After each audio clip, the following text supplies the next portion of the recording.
भारत गौरव आचार्य श्री पुलक सागर जी गुरुदेव के प्रवचन और लेटेस्ट धार्मिक भजन व कार्यक्रम निशुल्क देखने व सुनने के लिए हमारे YouTube चैनल जीन शरणम मीडिया को आज ही सब्सक्राइब करें और सबसे पहले देखने के लिए बेल आइकन पर क्लिक जरूर करें। लाल बहादुर शास्त्री जब पाकिस्तान गए, क्या जज्बे रहे इन लोगों के।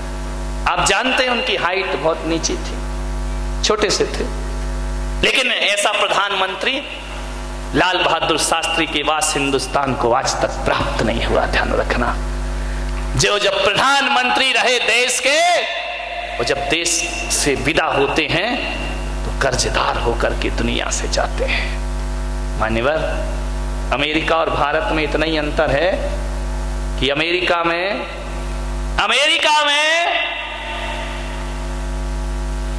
बुजुर्ग पेंशन लेते हैं, युवा राज करते हैं, और भारत में बुजुर्ग नेता बनते हैं, युवा टेंशन लेते हैं। ध्यान रखें, और कुछ नहीं हुआ करता है। लाल बहादुर शास्त्री जब पाकिस्तान गए तो एक पत्रकार ने पूछा, उस समय भुट्टो वहां के प्रेसिडेंट थे, प्रधानमंत्री थे, बेनजीर भुट्टो नहीं, इनके बाप जुल्फिकार भुट्टो हैं, वो वहां के प्रधानमंत्री थे। तो लोगों ने कहा कि शास्त्री जी, आपकी हाइट कम है और उनकी हाइट ज्यादा है, जब आप मिलोगे तो आपको ऐसे देखना पड़ेगा। क्योंकि वो पत्रकार भी क्या क्या पूछ बैठे, कोई भरोसा है क्या। बोले वहां भारत की निगाह, भारत तो नीचा हो जाएगा, वो ऊंचे हैं, आपको ऐसा देखना पड़ेगा। भारत का प्रधानमंत्री कहता है, पत्रकार महोदय बिल्कुल सच कहा है, वो उनकी हाइट ज्यादा है, मेरी हाइट कम है, लेकिन मैं जब भी देखूंगा नजरें उठा के देखूंगा, वो जब भी देखेगा नजरें झुका के देखेगा। ये भारत की शान है। भारत जब भी देखेगा नजर उठा के बात करेगा, और पाकिस्तान जब भी देखेगा नजरें झुका के बात। क्या जज्बे रहे इन लोगों के, कैसा इनके अंदर राष्ट्रभक्ति और देशभक्ति के प्रति जज्बात भरे रहे इनके अंदर। मान्यवर, सोचना है आपको, निवेदन है आपसे। मैं बीमार हूं, अब तो बंद कराओ भाई। और बोलूं? हाँ बोलो, क्या बात है। तो आज ही लेके जाओगे तुम बंदूक पाकिस्तान पे? विचार कुछ मान्यवर, भारतीय संस्कृति का दुनिया में कोई भी मुकाबला नहीं हो सकता है। अमेरिका ने कहा कि भारत कहां पहुंचा, हम कहा भारत कहां पहुंचा, जहां तुम नहीं पहुंचे वहां भारत पहुंचा। बोले क्या मतलब, हम मंगल पे पहुंच गए, हम चांद पे पहुंच गए, भारत कहां पहुंचा, भारत तो बड़ा पिछड़ा हुआ देश है। मैंने कहा तुम मंगल में चले जाओ, रूस मंगल में चला जाए, अमेरिका चांद पे चला जाए, लेकिन मेरा भारत जहां पहुंचा है वहां दुनिया के कोई देश नहीं पहुंच सकते हैं। तुमने चांद तारों की यात्रा की है, और मेरा भारत तो वो है जो मोक्ष की यात्रा करता है, वैकुंठ की यात्रा करता है, जिसके सामने चांद तारे बहुत नीचे हो जाते। दुनिया के देश पदार्थ खोजा करते हैं, और मेरा भारत परमात्मा खोजा करता है। यहां परमात्मा तलाशे जाते हैं। इंग्लैंड में जितने सिनेमा घर हैं, उससे ज्यादा तो हमारे वृंदावन में कृष्ण गोपाल के मंदिर बना करते हैं। मंदिर पग पग, मंदिर डग डग तीर्थ। आज कन्हैया का जन्मदिन है, एक साथ हो गया। आज आजादी का दिन भी है और नारायण कृष्ण का जन्म भी है।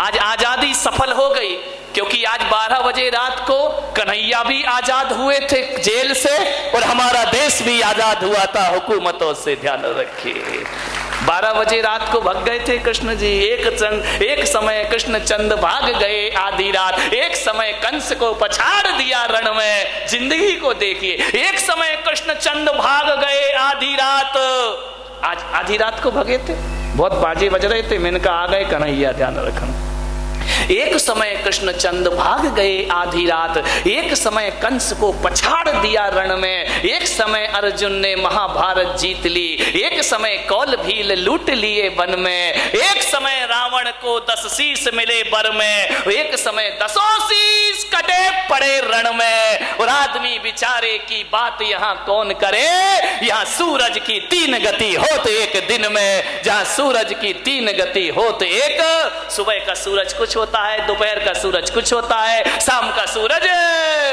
कुछ हो जाता है। ध्यान रखिए, ये भारत है, ये भारत नहीं, ये प्रति भारत है, ये प्रति भारत नहीं, ये महाभारत है। ध्यान रखिए, इसके जैसा महाभारत आज कन्हैया आए तो महाभारत तो होगी, ध्यान रखना। मान्यवर, आपसे निवेदन है,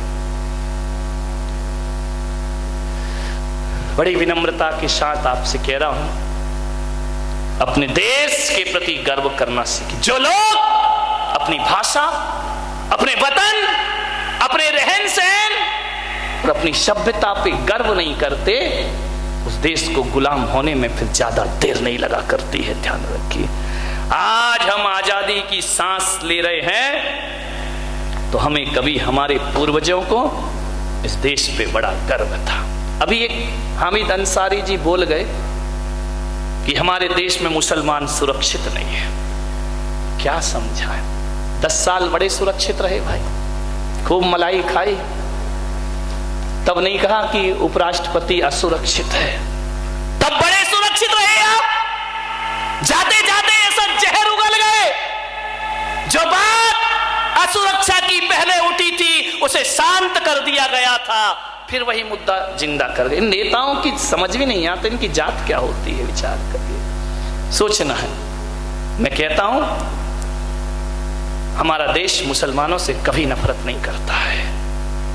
यदि मुसलमानों से नफरत करता तो ध्यान रखिए, तिरंगा नहीं होता, लाल किले पर भगवा फहरा रहा होता। ध्यान रखिए, यदि नफरत करता ये देश मुसलमानों से तो ये तिरंगा नहीं होता। एक बात ध्यान रखिए, ये तिरंगे को देखिए, ऊपर भगवा फहर रहा है और बीच में ईसाइयों का सफेद रंग है और नीचे मुसलमानों का हरा रंग है। तो एक आदमी ने पूछा कि जैनियों तुम्हारा क्या है? हिंदुओं का भगवा है, ईसाइयों का सफेद है और मुसलमानों का हरा रंग है, तुम्हारा क्या है? मैंने कहा इसमें जो चक्र है ना, उसमें 24 आरे हैं, वो जैनों के 24 तीर्थंकर हुआ करते हैं। ये हमारे देश का झंडा है, ध्यान रखिए, ये आन बान और शान है। पंजाबियों से कहा तुम्हारा क्या है? बोले डंडा क्या तुम्हारे बाप का है? डंडा पंजाबियों का है, ध्यान रखिए, तब तो झंडा बनेगा। धन्यवाद, सबका है उसमें, सबका। यदि ये देश मुसलमानों से नफरत करता तो हरा रंग कभी इस झंडे पर लहराता हुआ दिखाई नहीं देता। ये देश तो सबसे प्यार करता है। अरे हमारा देश तो वो देश है, मुसलमान तो बहुत बड़ी चीज है।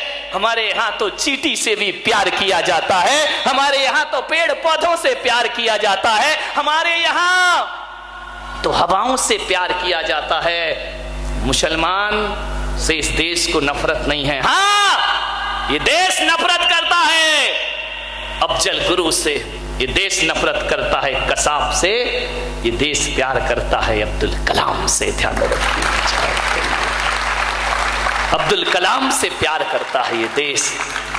विचार करिए, राष्ट्रपतियों में अब्दुल कलाम जैसा राष्ट्रपति आज तक इस देश को प्राप्त नहीं हुआ है। ध्यान रखिए, ना हमें रंग से नफरत है, ना जाति से नफरत है, ना मजहब से नफरत है। देश तो सम्मान करता है राष्ट्रभक्तों का, और राष्ट्रद्रोही यदि हिंदू भी हुआ तो देश उससे भी नफरत किया करता है। मान्यवर, ऐसा हमारा देश है। कहां नफरत है? प्रेम से रहते हैं, प्रेम से जीते हैं। मान्यवर, यदि देश नफरत करता तो मुसलमान उपराष्ट्रपति बन सकता था इस देश में। विचार करिए, सरदार राष्ट्र प्रधानमंत्री बन सकता था इस देश में। अरे मेरा देश तो वो देश है, कौन कहता है भारत भूखा मर रहा है? विचार करिए, कौन कहता है भारत भूखा मर रहा है? चाय वाला प्रधानमंत्री बन रहा है,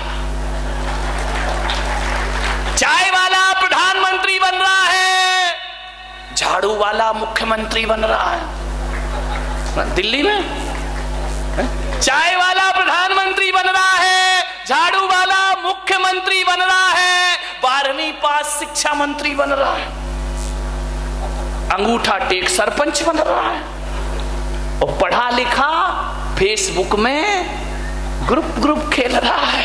ध्यान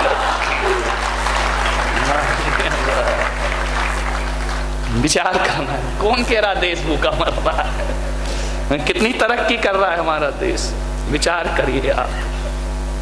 एक कुत्ता भारत आ गया विदेश का, एक कुत्ता विदेश का भारत आ गया, भारतीय कुत्ते इकट्ठे हुए, बोले क्यों रे, तेरे देश में क्या कमी थी जो यहां आ गया है? बोले नहीं, कमी तो कुछ नहीं थी, खाना भी बहुत अच्छा, खान पान अच्छा, रहना अच्छा, जीना अच्छा। तो बोले फिर भारत क्यों आया? बोले भारत में भौंकने की जितनी स्वतंत्रता है वो दुनिया के किसी भी देश के पास नहीं है। ध्यान रखना, यहां भौंकते रहते हैं लोग, ऊंची कुर्सी पे जाके भी भौंकते ही रहते, करें क्या देश को? विचार करिए, सोचना है आपको। मान्यवर चाइना, ध्यान से सुन ले, हमारे पास सब कुछ है, ये मत समझना कि तोप तमंचे नहीं, बहुत है हमारे यहाँ, तोप तमंचों की जरूरत नहीं। हमारे यहाँ की तो महिलाएं इतनी तेज हैं, क्या जरूरत है तोप तमंचे की? ये मत सोचना कि बारामती की महिलाएं चूल्हा फूंकना जानती हैं, इनको सीमा पे भेज दो तो पाकिस्तान चाइना को भी फूंक देंगे। ध्यान रखना, ये नहीं, ये ऐसी कोई कमी नहीं है, ये चूड़ियां ही नहीं पहनती हैं। चाइना से इतना ही कह दो कि 62 के दिन तुम हमें याद मत दिलाओ, अब आओगे तो हमारी देश की महिलाएं चूड़ियां भी पहनाएंगी और घाघरा भी पहनाएंगी। ध्यान रखिए, यहाँ पे आ जाए लगे तो गले का हार है यही औरत, और जिद पर आए तो तलवार है यही औरत। ध्यान रखिए, विचार करना है आपको। चाइना से कह देना हमारे पास सब कुछ है, हमारे पास युद्ध भी है और हमारे पास बुद्ध भी है। ध्यान रखना, तुम्हारे पास अकेला युद्ध होगा, बुद्ध तो हमारे हैं तुम्हारे पास, हमारे पास युद्ध भी है, हमारे पास युद्ध भी है, और हमारे देश के पास सेना पे खड़ा वीर भी है, तो मंदिर में बैठा कोई महावीर भी है। ध्यान रखिए, सेना पे सीमा पे खड़ा कोई वीर है, मंदिर में बैठा कोई महावीर है। हमारे पास महावीर भी है तो हमारे पास महाविनाश भी है। अब चुनना चाइना को है कि महावीर के पास आना है, या हमारे वीर सैनिकों से जाके निपटना है। युद्ध भी देंगे और बुद्ध भी देंगे। अरे बुद्ध दोगे, बुद्ध लोगे तो चाइना वालों बुद्धिमान हो जाओगे, और युद्ध लोगे तो बुद्धू बन करके रह जाओगे। भारत की ताकत अब बड़ी विशाल ताकत है, सब कुछ है भारत के पास, किसी चीज की कमी नहीं है। मान्यवर आपसे निवेदन है, अब बस पसीना बह। मुसलमान कभी असुरक्षित नहीं है। हमारे देश में प्रजातंत्र है, और ऐसा प्रजातंत्र दुनिया के किसी भी देश को प्राप्त नहीं हो सकता है। यहां सबका साथ, सबका विकास। अच्छे दिन बोलो, नहीं आए क्या? जीएसटी को छोड़ो, ज्यादा उस लफड़े में मत रहो। आज लोग मोदी का विरोध कर रहे हैं, लेकिन किसी भी देश की 70 साल पुरानी परंपरा को बदलना पड़े तो वक्त लगता है, समय लगता है मेरे भाई। एक दिन ये देश विकास की ऊंचाइयों पर पहुंचेगा। लोग करते रहे विरोध, मोदी ने नोटबंदी करी, परेशान हुए लोग, ऐसा नहीं कि परेशान नहीं हुए, लाइन लगाना पड़ी बैंक में। अपने ही पैसे 4000 लेके संतोष से गुजारा करना पड़ा। लेकिन यदि ये व्यवस्थाएं गलत होती तो नोटबंदी के समय गृह युद्ध छिड़ जाता पूरे देश में। लेकिन परेशान होने के बाद भी लोगों ने विश्वास किया कि नहीं, इसमें भारत का हित है, अपने देश का हित हुआ करता है। ध्यान रखिए। अभी ममता बनर्जी ने कह दिया भाजपा भारत छोड़ो, पगला गई है। भाजपा भारत छोड़ो, भारतीय जनता पार्टी भारत छोड़े। मैंने जब अखबार में पढ़ा मुझे ऐसा लगा, तुम्हें कैसा लगा? मुझे ऐसा लगा कि कोई सिरफिरे लोग भारत से कह रहे हैं भारत छोड़ो। ध्यान रखिए, मुझे ऐसा लगा कोई सिरफिरे कह रहे हैं भारत से कि भारत छोड़ो।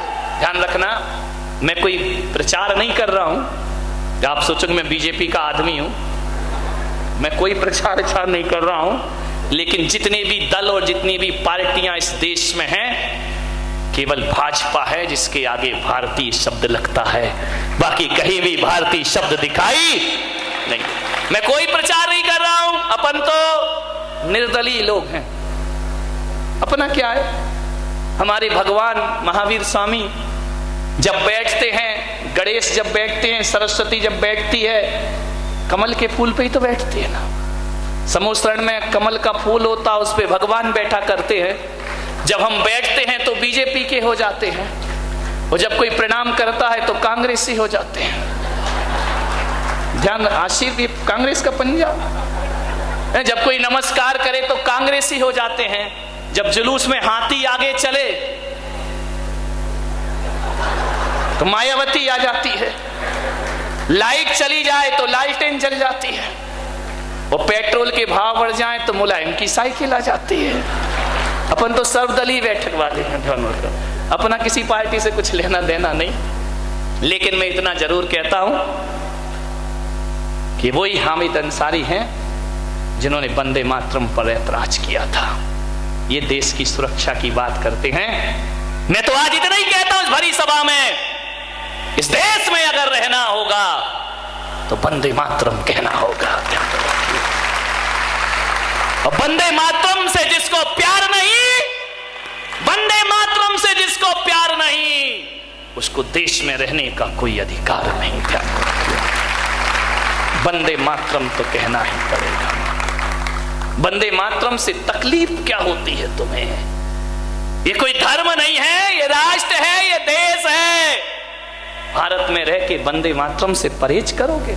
आज ये हालत हो गए नेताओं के, खुलेआम तिरंगा जला दिया जाता है कश्मीर में, भारत माता को डायन कह करके बुलाया जाता है, और हमारे देश के नेता आज भी ऐसे लोगों को संरक्षण प्रदान किया करते हैं। ध्यान रखना, मैं तो कहता हूं पुलक सागर कि जो भारत माता को डायन कहे उसकी जुबान खींच लेना चाहिए। ध्यान रखिए, और जो वंदे मातरम से परहेज करे उसको गेटवे ऑफ इंडिया के बाहर भेज देना चाहिए। ध्यान रखना, कितने भी गुण गा लो, ध्यान रखिए पाकिस्तान के कब्र तो यहीं बनेगी मेरे भाई, कहीं और नहीं बन सकती है। मान्यवर, एकता और प्रेम के साथ ये देश जिए, नफरत मिटे इस देश से, द्वेष मिटे इस देश से। मैं तो सबकी एकता की बात करता हूं, मैं तो लड़ाई झगड़े की बात ही नहीं करता हूं मेरे भाई। सोचना है आपको। आज स्वतंत्रता दिवस है, हम सब भारत के लोग इस देश में तिरंगे का सम्मान अपने प्राणों से भी ज्यादा होना चाहिए। अपने प्राणों, क्योंकि इसमें आहुतियां हैं। जब जब तिरंगा देखो तो इसमें बलिदान है, इसमें कुर्बानियां हैं। केवल गांधी की अहिंसा से देश स्वतंत्र नहीं हुआ है, भगत सिंह ने कुर्बानियां दी हैं, तब जाकर देश स्वतंत्र हुआ है मेरे भाई। फांसियों पर झूले हैं ये लोग, तब जाकर देश स्वतंत्र हुआ है। उस देश पर आजादी के लिए लोगों ने अपने खून और खून से सींचा है इस देश को। आए हम सब मिलकर, सारे युवा लोग, जितने भी लोग यहां बैठे हैं, मैं आपसे इतना ही आग्रह करूंगा 3 चीजें ध्यान रखें जो संपादक ने बोली थी। हमारे देश का नाम क्या है, हमारे देश की भाषा क्या है, और हमारे देश का पहनना ओढ़ना क्या हुआ करता है। इन 3 चीजों पे गर्व करना सीखिए, आपका जश्न आजादी मनाना सार्थक और सफल हो जाएगा।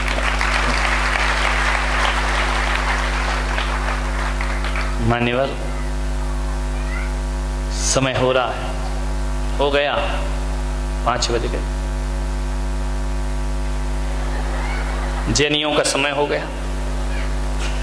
बस यही निवेदन कि आज मैं कह सकता हूं कि सुबह जब मुझे डॉक्टर देखने आए तो उन्होंने कहा आपको बहुत बुखार है, आज आप जाना, 10 मिनट बोलना, आ जाना। लेकिन ये कह सकता हूं कि ये देश ऋषभदेव का, राम का, कृष्ण का, महावीर का देश है।